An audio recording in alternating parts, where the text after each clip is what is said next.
Estamos de volta e com boa notícia, principalmente para as mulheres que já passaram dos 40. 2 remédios em fase de testes combatem os sintomas mais desconfortáveis da menopausa, o calorão e a insônia. A menopausa e as ondas de calor desesperadoras. É muito desconfortável, é muito ruim. Então vem e a gente fica sem saber como fazer para se refrescar, para baixar. Dona Ana Lúcia tem 50 anos e sofre com o declínio dos hormônios desde os 47. No início, ela não entendia o que estava acontecendo com o próprio corpo. Queda de cabelo, a pele mais seca, uma insônia que piorou, eu já tinha, mas ela piorou. Mudança de humor, ora alegre, ora estressada, agitada, nervosa. Os exames comprovaram que ela estava no período do climatério, que antecede a menopausa, geralmente entre 40 e 55 anos. Na época, ela ainda menstruava. De lá para cá, recebeu o diagnóstico da menopausa e os sintomas só pioraram. Foram os calores, né? Os fogachos que vêm, aquele calor intenso. Ele piora bastante no período noturno e, com isso, ele atrapalha muito o sono. Eu acordo por volta de 3 a 5 vezes por noite, com as ondas de calor. Eu sinto que atrapalha meu rendimento no dia a dia no geral, tanto no trabalho quanto na minha vida pessoal. Com as emoções fora de controle, passou a tomar medicações contra a insônia e para aliviar os calorões. O aumento de peso também é consequência desse período. As mulheres sofrem há décadas com as sensações desagradáveis da menopausa. Muito calor, calor insuportável. Até no frio eu tenho calor. Muito suor, né, na testa, o corpo todo fica bem quente. Não restam dúvidas que a onda de calor é o principal sintoma da menopausa. Algumas mulheres também sofrem períodos de insônia. Mas, felizmente, a indústria farmacêutica parece estar perto de trazer uma solução para essas questões.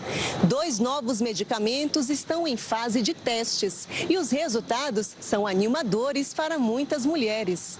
Será o fim dos calorões? As drogas fesolinetante e elinzanetant prometem agir diretamente no sistema nervoso central para inibir o calorão e ajudar na insônia. O fesolinetante aguarda a aprovação da Anvisa para ser vendido no Brasil e foi aprovado pelos órgãos fiscalizadores dos Estados Unidos. Já o pedido de aprovação do elinzanetant no Brasil deve ser feito em 2025. Ela não vai te impedir de ter a menopausa, mas ela vai tirar o sintoma, que é esse fogacho, que é um dos sintomas mais importantes da menopausa e com maior número de reclamações. Acredito que rapidamente a gente vai ter resultado. Os medicamentos já foram aplicados em grupos clínicos com mais de 3.000 mulheres e não houve reações colaterais graves nem óbitos. Um dos melhores tratamentos para aquelas pacientes que não podem fazer a reposição hormonal. Então, mulheres que têm contraindicação à reposição hormonal, fico muito feliz de ter uma medicação nova que vai abordar mais do que nunca a menopausa das mulheres e qualidade de vida das mulheres 40 a mais. E já tem torcida aguardando a chegada dos medicamentos por aqui. Se sair hoje, eu já estou na farmácia hoje para comprar, com certeza. Compraria, sim, sim. Se o médico indicar, eu até faço a experiência. Sempre com indicação médica, mas enquanto os medicamentos não chegam, o que as mulheres na menopausa podem fazer para diminuir os sintomas, hein? Quem vai dar orientações para a gente é a ginecologista da Rede Mater Dei de Saúde, a Rívia Mara Lamarita. Doutora, boa tarde, seja muito bem-vinda aqui ao Conexão Record News. Eu acho interessante a gente destacar um ponto da reportagem, quando uma mulher dizia, olha, no começo eu não entendi o que estava acontecendo comigo, né? Eu estava confusa, porque são vários sintomas. É isso mesmo? Muitas mulheres nem entendem que está chegando esse momento ou pré-menopausa ou já menopausa? Boa tarde mais uma vez. Sim, boa tarde a todos. É um prazer muito grande estar aqui conversando sobre esse assunto que realmente atinge uma porcentagem grande de mulheres. É claro que nem todas as vezes vão apresentar sintomas, Mas a gente sabe que talvez hoje a menopausa, a mulher viva nesse período quase 1/3 da sua vida, já que a longevidade mudou bastante. E esses sintomas, eles são atrapalham bem a qualidade de vida quando eles estão intensos. Tem aquelas mulheres também que às vezes não têm sintoma nenhum, mas eles são confusos com outros sintomas, até mesmo a questão assim das mudanças climáticas, entre essas outras percepções que a gente tem. Os sintomas que acometem a mulher logo nesse período de transição, que é acima dos 40 anos, que são aqueles sintomas que a gente chama de vasomotores e que o público chama de fogacho ou calorão, realmente eles são bem impactantes e a gente tem que tentar caracterizar se realmente são eles que estão, e se eles são aqueles que a gente espera que sejam decorrentes da baixa produção hormonal que acontece nessa faixa etária, que é o que leva a toda essa transição e esses sintomas que foram colocados aí na reportagem.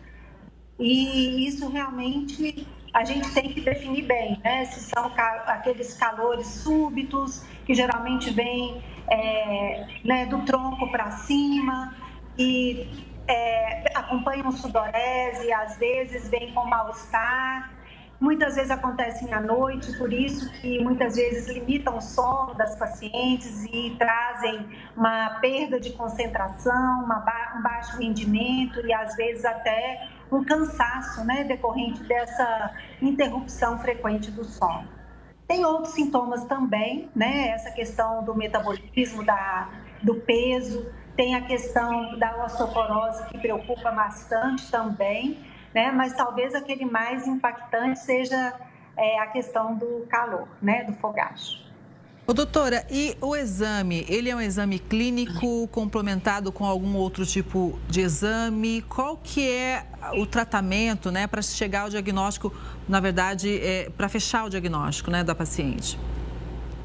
O diagnóstico, ele é clínico, tá? É pela caracterização dos sintomas naquela faixa etária que a gente espera que eles estejam acontecendo. Fazer exames de sangue, dosagens hormonais, para saber se realmente está perto da menopausa ou se ela, para confirmar diante daquela paciente que já parou de menstruar ou que está com os ciclos menstruais regulares ou dentro da faixa etária que a gente já espera que haja essa transição, eles não são necessários. Eles, muitas vezes, eles só servem para um diagnóstico diferencial, se há alguma dúvida que seja esse sintoma seja causado pelo período de transição menopausal ou da própria menopausa, mas exames preventivos, a mulher sempre tem que estar com eles em dia. Então, a mamografia, ela sempre tem que estar em dia, hábitos de vida saudáveis, avaliação do metabolismo, isso muitas vezes são exames que a gente utiliza até mesmo para a gente ter outras intervenções saudáveis para que a paciente tenha uma boa longevidade e menos riscos para a sua saúde.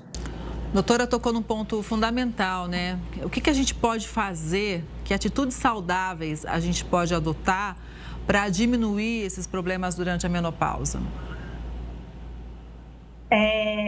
Olha, são coisas que são difíceis da gente fazer, mas são fáceis da gente prescrever e que são acessíveis a todo mundo. Basta a gente ter essa consciência e fazer as mudanças necessárias.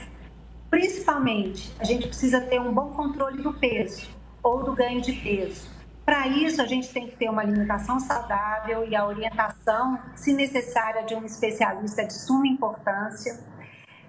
Tem que fazer um acompanhamento nutricional e manter atividade física regular.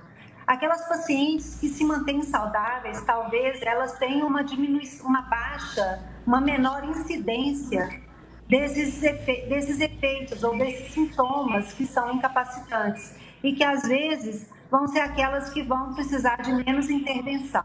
Então, as pacientes que conseguem manter uma alimentação saudável, manter-se dentro do peso ideal e fazer uma atividade física regular, igual é recomendado pela Organização Mundial de Saúde, que é em torno de 150 minutos por semana, no mínimo, a gente acredita que sejam intervenções tão importantes e necessárias quanto o uso de medicamentos. Doutora, muito obrigada pela análise, foi muito importante te ouvir. Uma boa tarde, um ótimo fim de semana. Para vocês também, tá? Tudo de bom.